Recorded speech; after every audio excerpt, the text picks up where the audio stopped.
პირველ რიგში ვიტყვი, რომ პირველი სურსათის ბანკის პროექტის ინიციატორი და განმახორციელებელი არ არის FAO, გახლავთ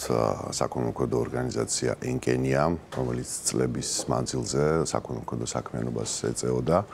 თავად პროცესის ინიციატორი გახლავთ FAO, კანონ პროექტის შემდეგ თქვათ შესაბამისი პოლიტიკის დოკუმენტებზე ტექნიკური მხარდაჭერის მიმართულებით აქტიურად ვიმუშავებთ წლების მანძილზე, რამაც შექმნა გარემო იმისთვის, რომ დაწყებულიყო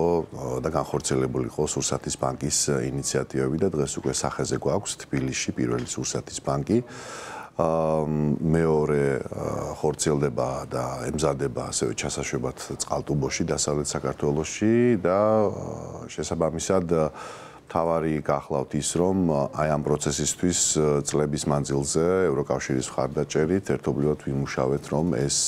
შესაბამისი ხელსაყრელი გარემო შეგვექმნა, მათ შორის საკანონმდებლო გარემო სურსათის დონაციისთვის, მოხსნილიყო სხვადასხვა საგადასახადო ბარიერები კერძო სექტორისთვის. და დღეს უკვე სურსათის ბანკი თავისი კლასიკური გაგებით ოპერირებს. სურსათის ბანკი კი გახლავთ სურსათის დანაკარგებისა და ნარჩენების შემცირების თელს აი ამ პროცესში ერთ-ერთი კომპონენტი, რომელიც გულისხმობს ჭარბად დაგროვილი, უვნებელი მოხმარებისთვის აბსოლუტურად უვნებელი სურსათის უფასოდ გადანაწილებას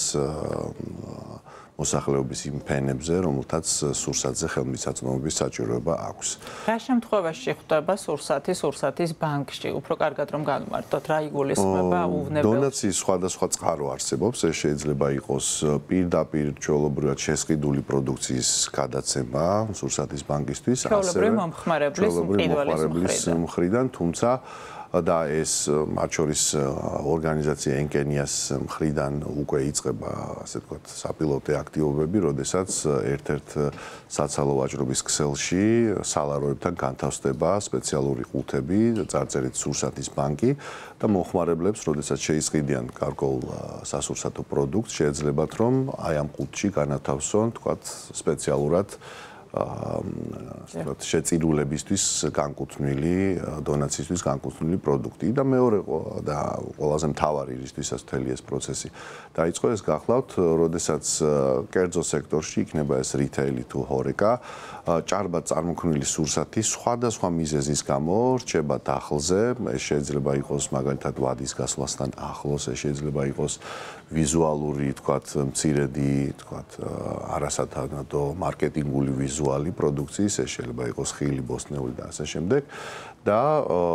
იმ შემთხვევაში, როდესაც არ არსებობდა საკანონმდებლო შეღავათი, დონაციის შემთხვევაში მათ უწევდათ დამატებითი ღირებულების გადასახადის გადახდა და ეს უკვე აღარ არის სახეზე, მოიხსნა ასეთი ტიპის ბარიერები.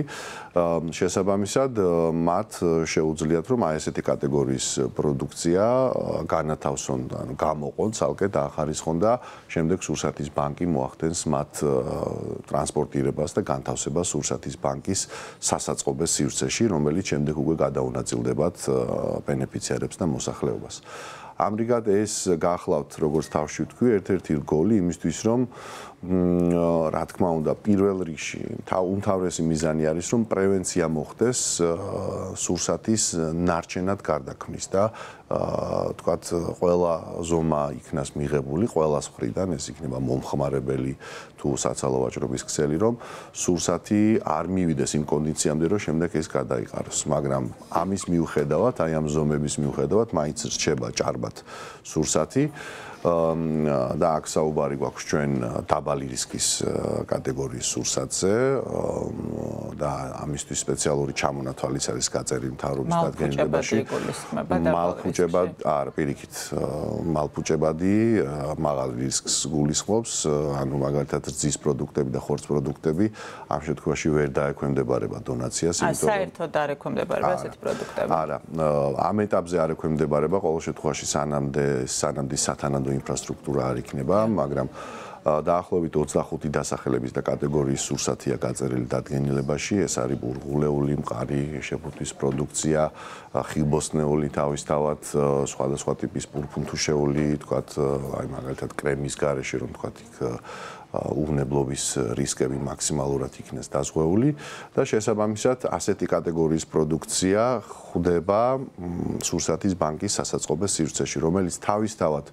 იმისთვის რომ სურსათის ბანკმა იფუნქციონიროს, გარკვეული რეგულაციებია ამისთვის დაწესებული, მაგალითად სასაწყობე სივრცის HACCP სტანდარტთან შესაბამისობა, იქ არის გარკვეული წესები გაწერილი, რომ რა კატეგორიის სურსათის განთავსება როგორ უნდა მოხდეს. შესაბამისად, პირველმა სურსათის ბანკმა ენკენიამ მოახდინა ამ ყველა სტანდარტის და ნორმის დაცვა და მათ მოიპოვეს ავტორიზაცია სურსათის ეროვნული სააგენტოს მხრიდან და ისინი ფუნქციონირებენ სხვადასხვა წყაროდან იღებენ ჯერჯერობით აი მოცემულობაზე, როდესაც რიტეილ სექტორში ჭარბად დაგროვილი სურსათის დონაციაზე საუბარი ჯერჯერობით აი ამ პროცესს ველოდებით, იმიტომ რომ თავად რიტეილ სექტორმაც უნდა გაიაროს ავტორიზაცია, მიმდინარეობს ავტორიზაციის პროცესი და შესაბამისად